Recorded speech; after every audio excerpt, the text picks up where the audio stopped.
안녕하세요. 저는 34살 여자입니다. 제가 여기에 사연을 신청한 이유는 최근 들어 할머니의 몸 상태가 많이 안 좋아지면서 요양차 조용하고 공기 좋은 곳으로 이사를 하게 되었는데요. 잠시 시내에 들러 장 좀 보고 들어가려던 찰나 봐선 안 될 충격적인 모습을 보게 되면서 잊혀가고 있던 제 기억을 다시 떠올리게 만들어 좋지 않은 기분으로 집에 돌아왔네요. 표정 관리가 되지 않아 할머니는 금세 제 기분 상태를 살피시며 무슨 일이 있었냐고 물어보시길래 조심스럽게 시내에서 있었던 일에 대해 설명을 하게 되었어요. 좀 전에 상황을 듣게 된 할머니도 씁쓸한 표정을 지으셨네요. 그래도 지나간 일이고 두 번 다시 엮이게 되지 않을 테니 어느 정도 마음은 편하지만 벌써 3년이나 지나버린 일이지만 새로 이사온 지역에서 마주칠 거라곤 전혀 생각하지 못했기 때문에 살짝 불안한 마음도 있습니다. 저희 가족에게 불이익이 오진 않을지 안심할 수도 없는 상황이라 앞으로 어떻게 해야 할지 여러분들께 의견을 들어보고 싶네요. 지금으로부터 3년 전 누구나 그렇듯 사랑하는 사람이 생기면 결혼을 하기 위한 절차를 진행하잖아요. 저 또한 처음으로 할머니께 사랑하는 사람을 소개해 주었고 모든 제가 하는 결정을 믿고 따라 주셨습니다. 그렇게 결혼까지 큰 문제 없이 일사천리로 진행이 되었는데 그동안 살면서 많은 치욕을 느껴보긴 했지만 결혼 이후 한 가족으로 생각해도 될 남편과 시댁 식구들이 부모님 없이 할머니 손에 자랐다는 걸 탐탁지 않게 생각하고 있을 거라곤 전혀 몰랐었네요. 부모님 없이 할머니 밑에서 자라와서 그런지 뭐 하나 그냥 넘어가는 법이 없네. 시키면 그냥 내 하면 될 것을 뭘 그리 토를 달아? 지금 너희 결혼한 지 얼마나 됐어? 이제 1년 됐는데 언제까지 내가 기다려야 하는 거지? 어머님, 저번에도 설명드렸지만 지금 생활을 유지하고 싶어요. 홀로 계신 저희 할머니 자주 찾아뵈야 하는데 어머님 댁에 들어가 살면 제가 원하는 때 할머니를 볼 수 없을 것 같아서 그래요. 제 사정 좀 이해해 주시면 안 될까요? 하나뿐인 내 아들 너한테 보낸 것도 속 터져 죽겠는데 내가 그런 것까지 이해해주면서 살아야 되는 거야? 그냥 우리 엄마가 하자는 대로 하면 안 돼? 할머님 보고 싶을 때 보는 거 아무런 터치도 하지 않을 테니까 그냥 들어와서 살자. 나도 솔직히 그동안 엄마가 옆에서 이것저것 신경 써주고 필요한 부분들 알아서 챙겨줘서 너무 편했는데 우리 둘이 살면서 내가 원하는 걸 전부 다 맞춰주기 힘들어하고 있잖아. 그냥 우리 집에 들어와 사는 게 오히려 스트레스 안 받고 살 수 있을지도 몰라. 그리고 우리 엄마처럼 당신한테 잘해주는 사람도 없어. 대화로 풀어가는 시어머니가 어디 있어? 말 안 들으면 바로 머리채 잡히는 거지. 그런데 우리 엄마는 그냥 조용하게 얘기하는 거잖아. 안 그래? 오빠가 좋아서 결혼했다지만 내가 봤을 때 결혼 잘못한 것 같아. 새언니는 자기만 생각하는 이기적인 부면이 너무 크다고 생각되지 않아? 부모님 없이 자라면 커서도 자기 중심적인 사람이 되는 건가 봐. 새언니, 솔직하게 말해봐요. 사회생활 적응 못했죠? 할머니 그늘 밑에서 자라왔으니 애지중지 이쁨만 받아왔을 거 아니에요. 그러니 상대방의 입장을 생각하겠어요? 저희 엄마가 이렇게까지 얘기했는데 꼭 그런 식으로 나와야 돼요? 그냥 한번 접어주면 얼마나 좋아요. 아가씨, 말이 좀 심하다고 생각되지 않아요? 저희 가족에 대해 제대로 알지도 못하면서 함부로 얘기할 수가 있어요. 예, 됐다. 그만들 해라. 새아가 네 뜻 잘 알겠고 2번 다시 물어보지도 않을 테니 더 이상 볼 일 없으면 이제 돌아가라. 아들, 뭐하고 있어? 네가 사랑한다고 결혼까지 했으면 이런 것도 감수해야지. 빨리 데리고 내 눈앞에서 사라져. 엄마, 그럼 저녁은 나온다고 맛있는 음식 차려준다고 했잖아. 우리 온 지 이제 1시간 지났는데 벌써 돌아가라고? 엄마 목덜미 잡고 쓰러지는 걸 보고 싶지 않으면 지금 당장 내 앞에서 사라져라. 지금도 많이 참고 있는 거야. 시모의 불만은 날이 갈수록 제가 감당하기 힘들 정도로 점점 심해졌어요. 이 모든 게 남편 때문에 일어난 상황이었죠. 당연히 결혼을 하고 따로 나와 살면 서로 부딪히는 점들이 계속해서 나오지만 그걸 맞춰 나가면서 살아야 하는 건데 말끝마다 남편은 엄마가 이렇게 해줬다는 둥 저렇게 해줬다는 둥 불만이 많아졌지만 최대한 맞춰주려 노력하다가 왠지 결혼한 배우자가 아닌 가정부를 들인 것 같은 느낌이 들어 혼자서 할 수 있는 건 알아서 하라는 말 한마디에 남편의 불만이 시모에게 들어가게 되면서 이 사태가 벌어지고 말았습니다. 그렇다고 부모 없이 자라서 자기 중심적인 것 같다는 말은 저에게 너무 큰 상처로 들어왔습니다. 결국 남편과 결혼 1년 만에 냉전 상태가 되면서 부부싸움까지 가게 되었습니다. 엄마가 당신을 부려먹겠다는 것도 아니고 좀 더 편하게 해주겠다는 건데 도대체 뭐가 그리 싫은 거야?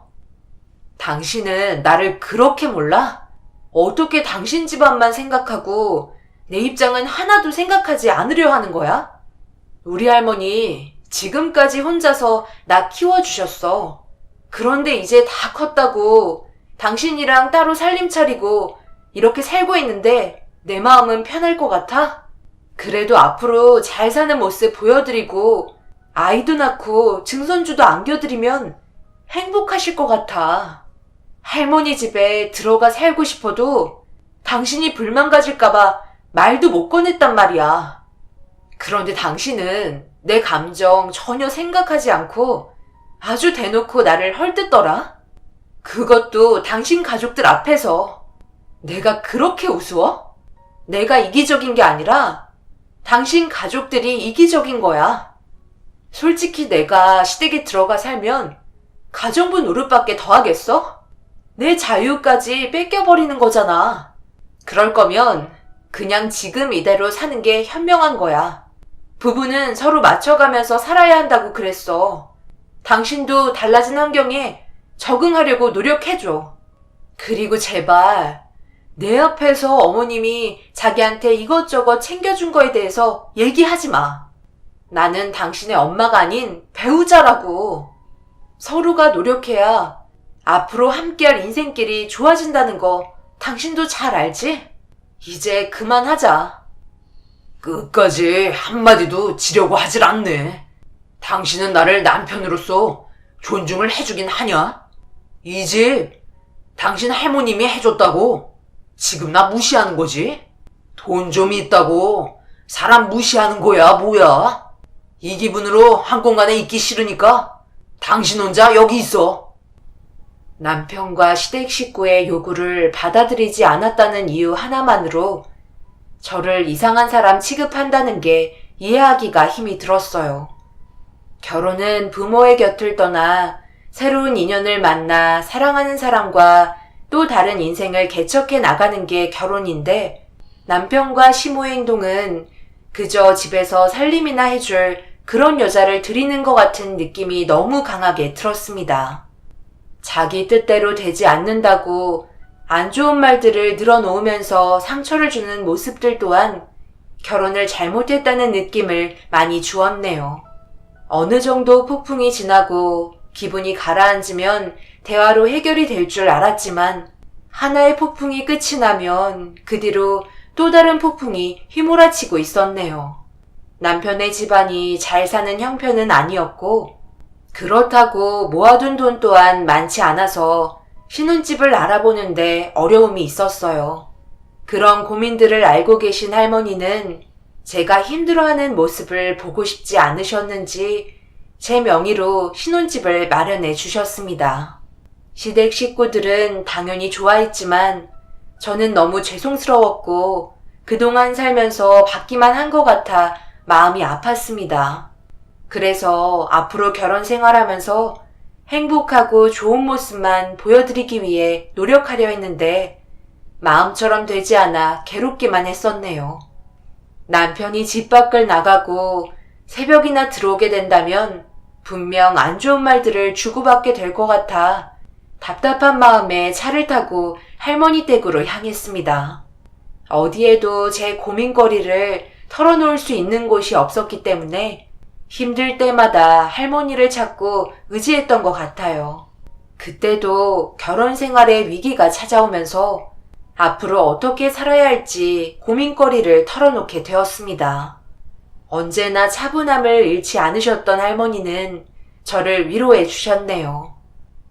우리 손녀가 부딪히고 있는 그런 고민들은 결혼 생활하면서 누구든지 올 수 있는 상황이란다. 그만큼 흔한 고민거리지. 하지만 어떻게 헤쳐나가냐가 중요한 시점이기도 하단다. 여기에서 감정 싸움으로 번진다면 그건 돌이킬 수 없는 결과를 가져오게 되는 거고 결국 이혼을 선택하게 되겠지. 모든 건 자신이 선택한 길을 걷게 되겠지만 어느 정도 바른 길을 걷기 위해 할머니가 바로잡아줄 수 있을 것 같긴 하구나. 우선적으로 관계 회복이 되어야 서로 감정 상하지 않고 좋은 대화를 주고받을 수 있을 거야. 내가 침착한 모습을 보여줘야 상대방도 흥분을 하지 않겠지? 그리고 대화의 목적에 다른 사람들의 의견이 계속 들어온다면 좋은 말은 당연히 나오지 않을 거야. 지연이 네가 생각하고 있는 대화를 이끌어 나가기 위해서는 일단 분위기를 살피고 대화의 중심이 된 사람과 나중에 따로 해결하는 게 좋은 방법일 것 같구나. 만약 그렇게 해서도 해결이 되지 않아 어려움이 계속해서 반복이 된다면 그건 지연이 너에게도 좋은 영향을 주지 않으니 그때는 나누어진 갈림길에서 선택을 하는 게 좋겠지. 조금이라도 잘못된 길을 걷고 있다면 바로잡을 수 있는 길은 언제든지 나온단다. 언제나 침착하신 할머니의 조언대로 시모와 따로 만나 대화로 풀어나가는 게 좋은 방법인 것 같았어요. 할머니는 언제나 결과를 저에게 주는 게 아닌 제가 직접 해결할 수 있도록 방향만 잡아주셨고 험난한 사회에서 혼자 살아갈 수 있도록 독립심을 키워주셨습니다. 저희 부모님과 할아버지는 과거에 의류 사업을 하셨는데 기억은 잘 안 나지만 언제나 바쁜 삶을 살고 계셨어요. 그러다 보니 부모님의 사랑을 많이 받고 자라오지 못했었죠. 그런데 이른 새벽에 할아버지와 함께 주문한 물건을 가지러 가려다가 누적된 피로로 인해 졸음운전을 하게 되었고 결국 사고로 전부 세상을 떠나게 되었어요. 잘 나가던 의류 사업이었지만 한순간의 사고로 모든 게 무너지는 순간이었습니다. 그 이후부터 할아버지와 부모님이 모아두었던 재산으로 지금까지 살아오게 되었네요. 어렸을 적부터 부모님 없이 자라다 보니 할머니한테 많은 의지를 하려 했었고 할머니는 이 험한 세상을 제가 혼자 잘 살아갈 수 있게 하나하나 준비를 해주신 것 같았어요. 그래서 모든 결정을 대신 해주지 않으셨죠. 그 결과가 좋던 나쁘던 부딪히길 바라셨어요. 그렇게 인생에서 제일 중요한 결혼 생활 또한 최대한 좋은 결과로 이끌어가기 위해 시모와 개인적인 자리를 만들게 되었고 처음으로 둘만의 진지한 대화가 오고 갔습니다. 웬일이니? 네가 먼저 손을 내밀고 원래 그런 성격 아니잖아? 무슨 감정의 변화가 있기라도 했던 거야? 쓸데없는 말 할 거면 듣고 싶지 않으니까 결론만 얘기해. 나도 핑핑 돌려 말하는 거 싫어하는 거 알지? 어머님, 저번 일 때문에 좀 더 대화를 하는 게 좋을 것 같아 따로 시간을 내고 싶었어요. 그래도 앞으로 계속 얼굴 보며 지내야 하는데 안 좋은 감정을 가지고 있는 것도 아닌 것 같아서요.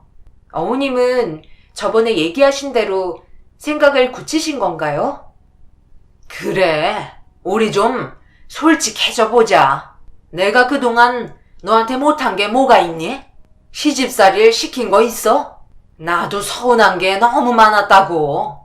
세아가 네가 다른 며느리들처럼 애교가 많은 것도 아니고 무뚝뚝해서는 살가운 맛이 없잖아. 그래, 그건 그렇다 쳐. 우리 가족이 있는 앞에서 시엠이 망신 주는 것도 아니고 그런 식으로 받아치면 내 입장이 뭐가 되겠어? 안 그래? 나야 당연히 너희들이 우리 집에 들어와 살면 많은 점들이 이득일 거라 생각하고 들어오라고 한 거야. 너 내 아들 케어 못하고 있잖아. 당연히 살아온 환경이 다르기 때문에 그건 서로 맞춰 나가면 된다 생각해요.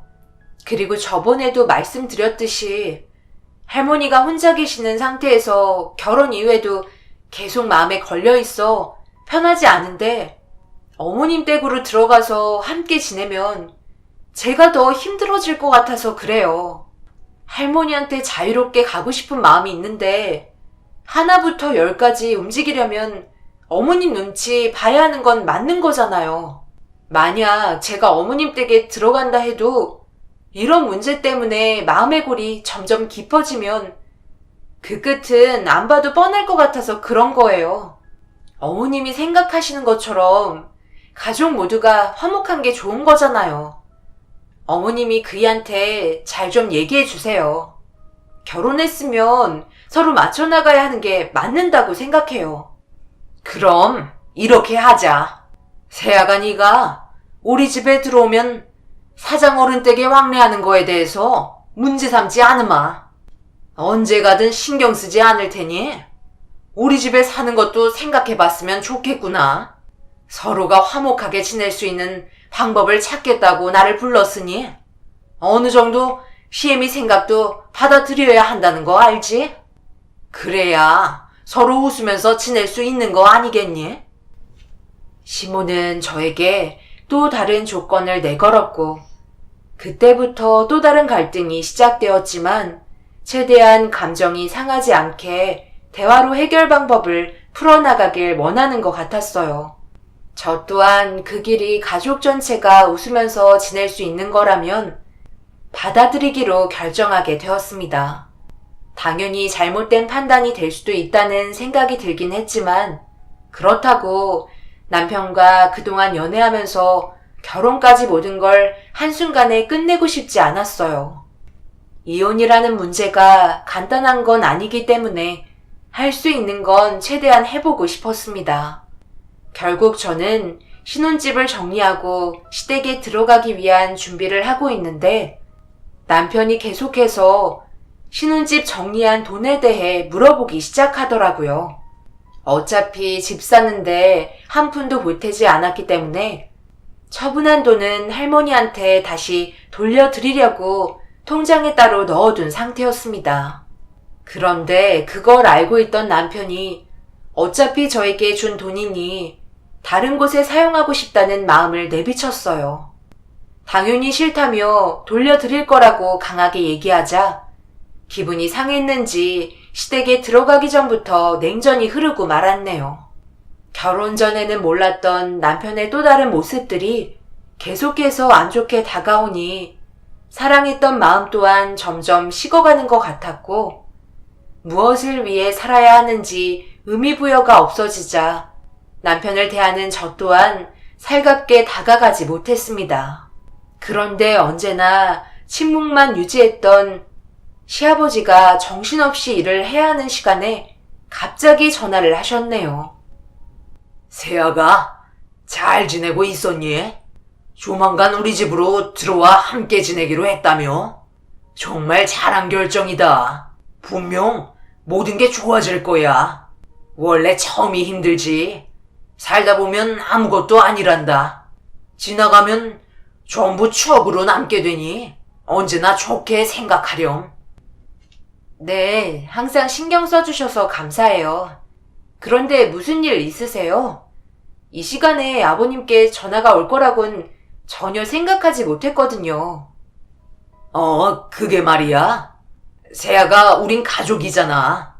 그래서 내가 부탁 하나만 하고 싶은데, 그게 뭐냐면, 시애비가 돈이 좀 급해서 그러는데, 빌려줄 수 있겠니? 내가 이런 말 하면 난감해 할까봐 내 아들에게 얘기했는데, 잘 해결된 것 같지 않아서 어쩔 수 없이 내가 전화를 할 수밖에 없었다. 이번에 좋은 종목 하나를 추천받은 게 있는데, 글쎄 이게 대박 터질 조짐이 보이더라고. 그런데 세아가 너도 잘 알다시피 우리 집안 형편이 좋지 않잖아. 이번 것만 잘 해결되면 내가 수익의 3배는 보장해서 쳐줄 테니까 시애비 믿고 신혼집 처분한 거 빌려줄 수 있겠어? 벌써 내가 아는 지인들은 전부 투자한 상태인데 다른 사람들이 들어오겠다는 거 인맥을 동원해 내가 겨우 들어갈 수 있게 됐단다. 무슨 말인지 알지? 투자만 하면 10배는 우습게 수익이 창출될 수 있다는 말이야. 갑자기 이런 말해서 많이 당황스럽겠지만 시간이 없어서 그러니 시애비 부탁 좀 들어줄 수 있겠니?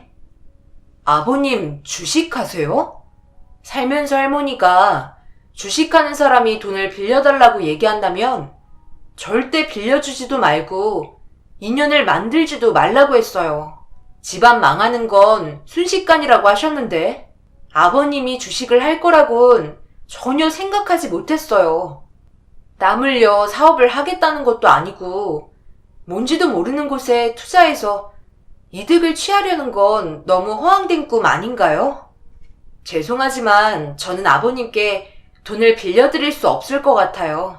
투자했다는 그분들도 분명 안 좋은 결과를 가져올 거라고요. 그깟 몇 억 때문에 가족과 등지자는 거야? 시애비가 전화를 들고 세아가한테 전화하기까지 얼마나 많은 고민을 하고 또 고민을 했겠어. 그만큼 자존심까지 버리면서 부탁한 건데 꼭 그런 식으로 나왔어야 하는 거야? 사장 어른이 상당한 재력을 가지고 있다며 소문으로는 80억의 재산을 현금으로 보관하고 있다던데. 그럼 꼴랑 3억쯤은 그냥 줄 수도 있는 거잖아. 가족 좋다는 게 뭐야? 어려울 때 서로 돕고 사는 게 가족 아니냐? 이건 뭐 원수지간도 아니고 퍽하면 싫다는 말로 되돌아오니? 그렇게 안 받는데 정말 실망이다. 만약 시애비가 그 정도 재산이 있었다면 나는 세아가에게 10억도 줬을 거다. 사람이 돈만 있다고 해서 되는 게 아니야. 주변 사람들을 챙겨야 나중에 다 자기한테 돌아오는 거라고. 결국 아버님은 화가 머리끝까지 올라오셨는지 돈을 안 빌려준다는 말에 언성을 높이시며 화를 내셨고 어떻게 하셨는지 모르겠지만 할머니가 가지고 계신 재산의 금액 또한 거의 비슷하게 맞출 정도로 뒷조사를 하셨다는 거에 소름이 돋았네요. 제 돈도 아니고 할머니 돈이기 때문에 함부로 할 수도 없었지만 알지도 못하는 곳에 투자를 하겠다는 것 또한 받아들일 수 없었습니다. 만약 시부에 다른 사람들이 투자를 해서 이익이 창출된다면 분명 평생 욕을 먹을 게 뻔하지만 주식의 끝은 절벽이라는 말을 들었기 때문에 시부와 등을 진다 해도 빌려줄 마음은 1도 없었어요. 그렇게 시댁으로 완전히 들어온 이후 서로 좋은 분위기를 이끌어가려 노력했지만 시부는 저를 더욱더 좋게 안 보셨어요. 그 이유는 시부의 지인들이 투자했다는 종목이 생각보다 좋은 결과를 가져오게 되면서 눈앞에 꽤 많은 돈을 만지게 된 걸 보곤 저에 대한 분노는 시간이 지날수록 점점 더 커지고 있었습니다. 하지만 묵묵히 결혼 생활 유지하며 시모와 약속했던 대로 제 권리를 존중해주는 방식으로 지내고 있던 어느 날 시모가 저와 단둘이 대화하기를 원하시길래 방으로 들어가 먼저 기다리고 있었고 시모는 따뜻한 차를 준비해서 제 옆에 앉았습니다. 그리곤 아무 말 없이 저에게 찻잔을 건네주며 온화한 미소를 지어 보이더니 잠시 뒤 시모의 입에서 예상하지 못한 제안을 하길래 너무 어이가 없어 자리를 박차고 일어났습니다. 내가 들으려 한 건 아니고 과일 좀 먹으라고 얘기하려 했는데 세아가 통하는 소리를 듣게 되었거든. 그런데 얼핏 들어보니 사장 어른께서 신혼집 정리한 걸 그냥 세아가 쓰라고 얘기했다며? 결혼 선물이라고 하던 것 같은데 내가 잘못 들은 거 아니지? 그런데 곰곰이 생각해보니까 우리 아들과 결혼하고 1년이 지날 동안 한 번도 시애미한테 그렇다 할 선물을 해준 적이 없길래 좀 서운한 부분이 있었어. 다른 며느리들은 무슨 때가 아니더라도 알아서 척척 명품 가방이며 여행도 보내주는데 나는 며느리 들어온 이후 그런 건 전혀 느껴볼 수 없으니 마음이 좋지 않더라고. 그래서 이번 기회에 돈도 들어왔겠다. 해외로 리조트 여행 보내주는 건 어떨 것 같니? 그것도 최고급으로. 2번 다시 이런 부탁하지 않으마. 시애미 일생에 딱 한 번 다녀오고 싶은데 그렇게 해줄 수 있지? 소원이라는데 안 들어줄 건 아니지? 시애미가 갔다 와서 더 잘하도록 노력하마. 신혼집 정리하고 생긴 자금을 할머니께 다시 돌려드려야 했는데 앞으로 돈 들어갈 곳이 많다며 가지고 있길 원하셨고 그 짧은 대화를 시모가 듣게 되면서 또 다른 제안을 해오셨습니다. 너무 당당해서 제가 다 놀랄 정도로 시모는 해외여행을 꼭 가고 싶어 하는 것 같았어요. 마지막 소원이라면서 갑자기 제 손을 잡으시는데 그 순간 밖에서 듣고 있었는지 신우와 남편까지 합세하면서 더욱더 상황을 안 좋게 만들었고 간절한 소원이라며 애원하길래 여기에서 또다시 거부한다면 남편과 신우가 보는 앞에서 쪽을 주게 되는 것 같아 어쩔 수 없이 허락을 하게 되었습니다. 모두가 화목한 가족을 만들어 나가기 위한 하나의 밑거름이라 생각했었어요. 뭐든지 좋게 생각해야 결과도 좋을 것 같아 괜찮은 날짜를 알아보았습니다.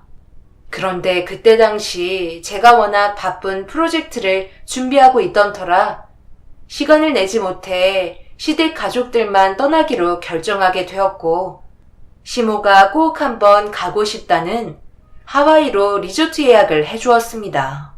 거기에다 필요한 경비 또한 부담스럽지 않을 정도로 지원을 해주었어요. 이왕 보내드리는 거 기분 좋게 다녀오셔야 나중에 별탈 없을 것 같았거든요. 제가 한 결정이 앞으로 남편과 시댁 식구들과 행복하게 지낼 수 있는 밑거름이라 생각해 이번 한 번만 하기로 했었네요. 그렇게 저는 회사에서 바쁜 일정을 보내고 있었고 시댁 식구들은 해외여행을 즐겁게 보내고 있었습니다. 결혼 전에는 그래도 할머니와 해외여행도 다니고 좋은 추억 많이 만들었는데 결혼 이후 단 한 번도 여행을 다녀온 적이 없어서 시댁 식구들이 돌아온다면 그때 할머니와 함께 여행 계획을 잡아볼까 생각하고 있었어요. 그런데 시댁 식구들이 해외여행을 떠난 상태에서 갑자기 예상하지 못한 일이 벌어지고 말았네요. 퇴근하고 집으로 들어가려 하는데 문이 열려 있었고 집안에 인기척이 들리길래 순간 몸이 경직이 된 상태에서 천천히 집안의 상태를 확인해 보니 이상한 사람들이 집에 들어와 있었고 뭔가를 이곳저곳에 붙이고 있었습니다. 제가 들어온 걸 확인한 어떤 사람이 관계자인 듯 다가오더니 세대주냐고 물어보길래 시댁에 살고 있는 며느리라는 말이 끝남과 동시에 대출 연체로 인한 재산 압류 스티커를 부착했다며 주어진 시간 안에 변제를 하지 못한다면 강제 매각 처리를 하겠다는 충격적인 말을 듣게 되었습니다. 처음 본 광경에 너무 놀라 온몸이 떨려왔고 급한 마음에 남편에게 전화를 했지만 받지 않자 시모에게 전화를 해보니 어떤 상황인지 전혀 모르는 듯 밝은 목소리로 즐거운 여행을 보내고 있다며 고맙다는 말을 몇 번이나 했지만 너무 심각한 상태인 것 같아 어쩔 수 없이 집안 곳곳에 압류 스티커가 붙어 있다며 어찌된 상황인지 물어보게 되었습니다. 그게 무슨 말이야? 압류 스티커라니? 우리가 뭘 잘못했는데? 그동안 사건 사고 없이 잘 지내고 있는 사람들에게 무슨 압류 스티커야? 잘못 알고 온 거 아니야? 확실하게 알아본 거니? 그 사람들이 뭐라고 그러고 갔는데? 대출 상환을 하지 못해 어쩔 수 없이 재산 강제 처분을 하겠다고 스티커를 붙였더라고요. 무슨 일 있으셨어요? 나는 전혀 모르는 말인데. 여보, 이리 와서 며느리 전화 좀 받아봐요. 집에 무슨 압류 스티커를 붙였다는데? 무슨 일이 있어요? 그게 내가 예전에 대출을 내서 주식 투자를 했었는데 전부 다 날려먹는 바람에 이런 상황까지 오게 된 것 같아. 돈을 갚을 능력이 되지 않으니까 어쩔 수 없지. 일단 지금은 해외에 있으니 여기 일정 마치고 다시 얘기하든지 하자. 시부는 제대로 설명도 안 해주고 바쁘다는 듯이 전화를 끊었지만 시모가 난리를 치는 목소리가 수화기를 통해 들려오고 있었어요. 심각한 상황인 건 맞지만 해외에 있기 때문에 그냥 기다리는 것밖엔 없었습니다. 그날 저녁 집에 붙어있는 압류 스티커 때문에 잠 한숨 제대로 못 자고 설치고 있는데 갑자기 시모에게 전화가 왔고 수화기에서 들려온 목소리는 불안에 떨고 있는 것 같았어요. 그리곤 시모가 울먹이며 살려달라고 애원하기 시작했고 침착하게 무슨 일인지 물어보는 순간 엄청난 일이 벌어지고 말았습니다. 여기가 어디인지 잘 모르겠는데 이상한 사람들이 우리를 어디론가 데려와 갑자기 겁을 주기 시작하고 있다. 이걸 어쩌니? 지금 당장 돈을 내놓지 않으면 두 번 다시 세상 구경 못하게 만들 거라는데 이거 어쩌니? 도움 청할 곳이 세아가 너밖에 없어서 일단 전화했다. 경찰에는 절대 신고하지 말라고 하더구나. 신고하는 순간 우리는 끝이래. 네? 어머님, 그래서 그 사람들이 어떻게 해주길 바라는데요? 원하는 게 돈이래요? 얼마를 원한다는데요? 지금 당장 입금해주면 그 사람들이 놔주겠대요? 일단 어머님 침착하시고요. 그이 좀 바꿔주세요. 제대로 된 설명을 들어야겠어요. 여보, 우리 좀 살려줘. 이 사람들을 엄청 무섭게 생겼어. 지금 당장 이 사람들이 원하는 돈 입금해주면 풀어주겠대. 그래서 얼마를 원하냐고 물어보니까 줄 수 있는 최대 금액을 원한다고 하길래 그만한 돈이 없다고 얘기하자마자 우리를 점점 더 겁을 주고 있어. 이러다 이 사람들 감정 안 좋아지면 돌이킬 수 없는 결과를 얻게 될 것 같아. 여보, 제발 도와줘. 그래서 얼마를 원한다는데 확실한 금액을 일단 얘기해 보라고 해. 그래야 내가 처리할 수 있는지 알아볼 거 아니야. 80억을 입금시키래. 오늘 내로 입금하지 않으면 우리는 여기서 인생이 마감될 거라는데 나는 이대로 끝내고 싶지 않아. 도와줘 여보. 당신 할머님이 가진 재산이 80억 정도 된다며. 경찰에 신고하는 건 나중에 하고 일단 우리부터 살고 보면 안 될까? 이 사람들 정말 무섭게 생겼다고. 여보, 우리 꼭 도와줄 거지? 도와달라는 남편과 시댁 식구들의 목소리는 상당히 두려워 보였고 저도 예상하지 못한 일이 발생이 돼서 그런지 급하게 할머니한테 전화를 걸었어요. 주무시고 계셨는지 잠결에 받으셨지만 이미 침착함이 무너진 상태라 좀 전에 겪었던 일에 대해 설명을 해주었고 불안에 떨고 있는 제 말을 묵묵히 들어주던 할머니가 경찰에 신고하는 게 우선일 것 같다며 저와 함께 경찰서로 향하길 원했습니다. 경찰에 신고하면 큰일 날 수 있다고 얘기했지만 확실하지 않은 상황에서 섣불리 움직일 수 없다며 일단 경찰서로 같이 가자고 하길래 떨리는 마음 붙잡고 할머니와 함께 경찰서로 향했습니다. 그렇게 신고를 접수한 뒤 다시 남편의 전화가 꺼져 있어 다시 걸려오길 기다리고 있던 도중 3시간 뒤 다시 전화가 걸려왔고 남편은 눈물을 흘리며 돈이 준비되었냐고 물어보기 시작했어요. 그런데 할머니께서 남편에게 예상하지 못한 말을 툭 던지는 순간 말도 안 되는 대화 소리가 수화기를 통해 들려오게 되었네요. 여보, 돈은 준비됐어? 80억이라서 시간이 좀 걸린대? 일단 되는 대로 입금해달라는데 그렇게 해줄 수 있지? 나 살고 싶다고. 제발 다시 한국당 밟게 해줘. 부탁이야. 여기에서 인생 마감하고 싶지 않다고. 여보세요? 나일세, 지금 상황이 안 좋다면서. 그런데 내가 지금 다른 곳에 전부 다 투자를 한더라. 당장 입금을 해줄 수 있는 돈이 없어서 그런데 그 사람들 좀 바꿔줄 수 있겠나? 지금 내가 수중에 가지고 있는 돈이 없어서 그래. 일단 그 사람들과 통화 좀 해보게 바꿔줘봐. 통역하면 되니까. 그렇게 해줄 수 있나? 뭐라고요? 지금 당장 80억을 해결해줄 수 없다는 거예요? 이러면 안 되는데. 저희는 어떻게 하라고요? 남편이 안 된다는 말을 하자마자 가족들에게 하는 순간 신우가 뱉은 한마디에 너무 놀라고 말았어요. 어차피 돈 줄 생각 없는 것 같다며 연기 그만하자는 말이 수화기를 통해 들려왔고 조용히 하라는 시모의 말과 함께 전화기는 꺼졌습니다.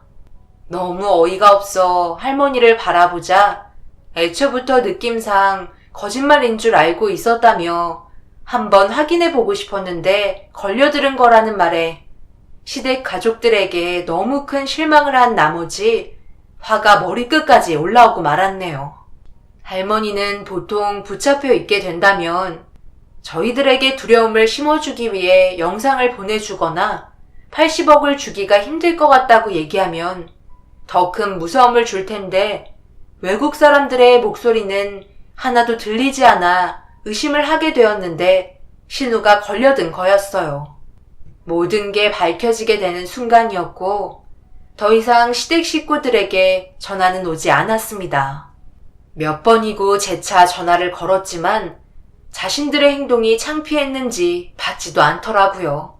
그렇게 귀국할 날짜가 되었고 이만 갈고 있는데 올 시간이 한참 지나도 오지 않길래 다시 몇 번 전화를 하던 그때 남편이 살려달라고 눈물을 흘리며 또다시 애원하기 시작했네요.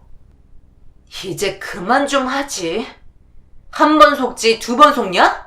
나는 정말 잘해보려고 노력했는데 당신 가족들은 하나같이 바뀐 게 없어. 더 이상 같이 살고 싶지도 않고 이혼하는 게 좋을 것 같아. 이혼 서류 준비해 놓을 테니까 당장 집으로 튀어와.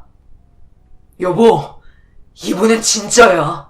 우리 좀 제발 살려줘.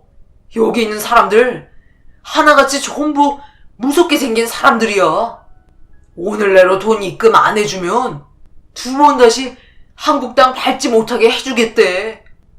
아까는 우리 집 빚 때문에 어떻게 해보려고 했던 건 사실이야. 그런데 지금은 전혀 아니라고. 내 말 정말 믿어줘. 이 사람들 우리에게 진심으로 대하고 있다고. 더 이상 듣고 싶지 않아 전화를 끊으려는 순간 말도 안 되는 일이 벌어졌어요.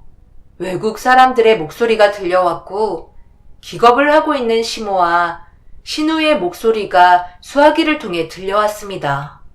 그리고 남편의 핸드폰을 뺏어든 외국인이 당장 돈을 입금시키라는 말에 또다시 심장이 요동쳤지만 지금 당장 제가 해줄 수 있는 건 아무것도 없었기에 경찰에 신고를 하고 처리되길 기다릴 수밖에 없었네요. 시댁 사람들에게 땡전 한 푼 줄 수는 없었어요. 그렇게 얼마의 시간이 지나고 시댁 식구들은 다행히 한국으로 다시 들어올 수 있었지만 자신들에게 도움을 주지 않았던 부분들에 대해 엄청난 불만을 가진 상태로 집에 들어왔네요. 그리곤 저에게 언성을 높이며 화를 내기 시작했습니다. 저는 더 이상 이 사람들과 엮이고 싶지 않아 남편 얼굴에 이혼 서류를 던지며 시댁을 나섰습니다. 그제서야 남편은 미안하다고 얘기했지만 저에게 했던 행동들이 너무 화가 나 결국 얼굴에 손이 올라가고 말았네요. 남의 돈을 갈취하기 위해 연기를 하다가 자신들이 되려 위험에 빠진 꼴이 정말 한심했어요. 결국 시부가 빚내서 투자했던 주식으로 인해 집안이 망하게 되면서 그 집안의 재산은 모두 강제 처분되었고 끝내 빈털터리로 주저앉게 되었네요. 그렇게 이혼을 하고 할머니와 함께 지금까지 잘 지내오고 있었는데 최근에 마트에서 주차 요원을 하고 있는 시부를 보게 되었습니다. 하필 이사 온 곳에 시부를 마주치게 되니 언젠가 그 식구들과 얼굴을 대면할까봐 기분이 좋지 않네요. 2번 다시 엮이지 않을 줄 알았는데 또 이런 식으로 엮이게 될까봐 다시 이사를 가야 하나 싶습니다. 여러분들께선 앞으로 저와 할머니가 어떻게 살아가야 할지 의견 주시면 정말 감사하겠습니다. 여기에서 사는 건 정말 아닌 것 같거든요. 제 사연 들어주신 분들 오늘 하루 고생 많으셨습니다. 언제나 행복하시고 좋은 일만 가득하시길 바랍니다. 감사합니다.